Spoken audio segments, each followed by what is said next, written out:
Hello all of you heretics, it's Matsimus here with you today. Thank you for joining me on this video. Today I have decided to do a vehicle review which is completely out of this realm and instead into the Warhammer 40k realm.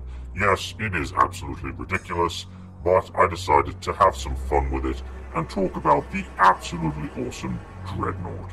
Yes, this is the most impressive vehicle that I seem to find in this series. Now, I am not a massive 40k follower, however I really do respect those who do follow it and its storyline and the entire franchise. With that being said, I mean no disrespect when it comes to talking about this particular franchise, and I hope you take it with a pinch of salt and just enjoy it for what it is. So, let's get started talking about this amazing machine.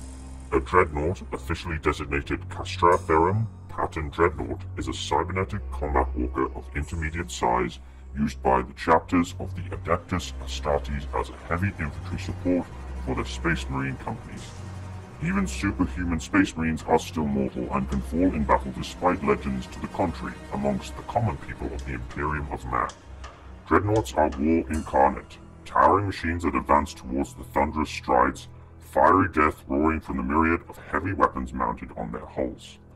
They are terrifying foes, fighting with all skill and ferocity of a Space Marine, but combined with the durability and firepower of a battle tank. Dreadnoughts are often mistaken by mortal observers for huge suits of battle armor or robots. They are similar to both, and yet neither. Dreadnoughts are a combination of armored walker, cybernetic life support systems, and their pilots are neurally linked straight into the Dreadnought's cybernetic systems and are able to use the walker as if it was their own body, although they are permanently entombed within its Ceramite skin until they are destroyed. Even the greatest warriors are crippled in combat, and the Battle Brother's body will be repaired and transferred into an armored cybernetic sarcophagus outfitted with extensive life support systems.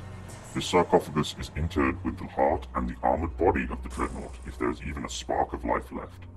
The pilot himself survives only as a tightly curled and shriveled organic component deep inside the Dreadnought, which is at once his reborn body and his tomb. Sustained and kept alive within the sarcophagus, the link between his physical being and Dreadnought systems is absolute and for the remainder of his life. The Space Marines encased within Dreadnoughts are often thousands of Terran years old. As a result of their great age, many Dreadnoughts, also known as vulnerable Dreadnoughts, are not only approached by their battle brothers for support in combat, but also as advisors in the governance of their chapter. The weaponry consists on these vehicles as the standard Mark IV or Mark V Dreadnought carries a heavy ranged weapon on its right arm, and on the left arm acts as the Dreadnought's close combat weapon. The latter is usually a power fist with either a storm bolter or heavy flamer fitted below the forearm. Though the Dreadnought's power fist shares the same name, it is not similar to the melee weapons also used as power fist by other armed forces of the Imperium. Unrestricted by size or weight, the Dreadnought power fists are vastly more powerful than the ones carried by Imperial infantrymen, even Space Marine Terminators. The Dreadnought's power fist is strikingly effective against heavy armor. This, combined with the Dreadnought's own impressive unmodified strength, makes the fist deadly to all, even heavily armored foes like a Space Marine Chapter Master. Also, the Dreadnought's heavy vehicle armor means that even those that survive the initial assault can do little more than wait for the inevitable. The Space Wolf's vulnerable Dreadnought's melee weapon is a lightning claw with an underslung heavy flamer, though the claw functions the same as a power fist. Other weapons used by various types of Dreadnoughts have included the assault cannon, the multi-melta, or twin-linked laser cannons as a heavy ranged weapon.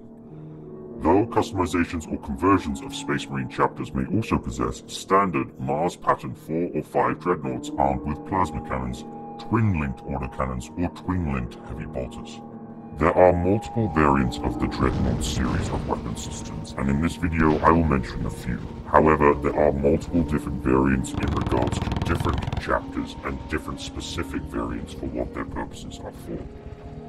First of all, let's talk about the Hellfire Dreadnought, which replaces the standard Dreadnought power fist with a missile launcher, trading its close combat ability for long-range anti-vehicle firepower.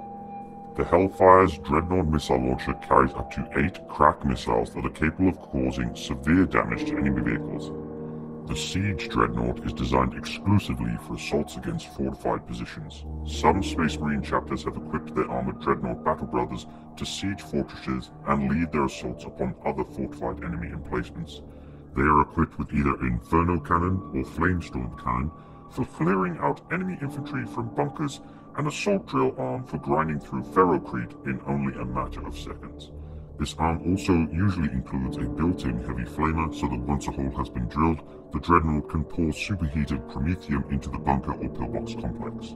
Siege Dreadnoughts are specialized units that are only deployed when a chapter needs to break through a stubborn static defense line or during close-quarter street-to-street fighting within a city or town.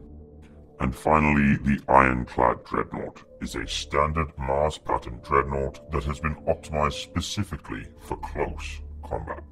It possesses reinforced ceramite plating on the front of its shell and can be equipped with multiple different weapons intended to aid in melee combat. Ironclad Dreadnoughts are usually armed with a Dreadnought close combat weapon with an understung storm bolter, heavy flamer or melter gun, and a seismic hammer. These Dreadnoughts can be also armed with a Hurricane Bolter or a Dreadnought Chainfist, which is nothing less than a Dreadnought-sized Chainfist. They can also be equipped with 2 Hunter-Killer missile launchers and specialized Ironclad Assault Launcher that fires different types of grenades. These Dreadnoughts are used by many Astartes chapters for close combat situations during sieges, although it is not as effective as the Seige Dreadnought. As mentioned before, there are many variants of these particular vehicles. However, in relation to chapter-specific dreadnoughts, the variants are as follows: the Furioso Dreadnought, the Death Company Dreadnought, the Librarian Dreadnought, the Mortis Dreadnought, the Doomglaive Dreadnought, and many, many others. Older dreadnoughts are referred to by Space Marine chapters as vulnerable dreadnoughts, or simply known as ancients. Having earned many millennia worth of combat experience, vulnerable dreadnoughts are even harder to destroy than their younger counterparts. However, as a trade-off for their knowledge, they are armed with older, more volatile, and usually less effective weaponry. So, there we have it, the Warhammer 40,000 Dreadnought, and an amazing piece of fantasy military equipment. I must admit, guys, I can't really put much opinion on this because I don't follow the franchise or play the game or know much about its fan fiction. However, it is really interesting to read the technicalities and how these things come to be, and the different kind of chapters and variants that they have, and also the storyline that goes along with a lot of these different kinds of dreadnoughts. Obviously, with there being many other chapters and different storylines, it's very interesting to learn the actual history and the specifics of these kinds of systems and how they would actually play into the role of the franchise itself of Warhammer 40,000. As you can see right now, this gentleman has really gone to town and produced an actual costume of a dreadnought, and I find that to be absolutely amazing. It really goes to show how much effort and time and patience and true passion that some people have towards this particular kind of fantasy world. I really do appreciate the fact that people love this kind of thing, and I myself have never really been into Warhammer 40,000, but out of all of the things that I remember, whenever I look at the iconic Space Marines, this vehicle always comes into my mind with its rotary cannon firing massive heavy bolter bullets all over the place. And when I first ever played Dawn of War for the PC, that intro video that I had at the beginning of this video always really put some hairs on the back of my neck standing up because it just looks an amazing piece of equipment.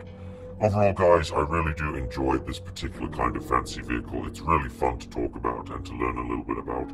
If you do have any more information that you wish to add, please leave it in the comment section below.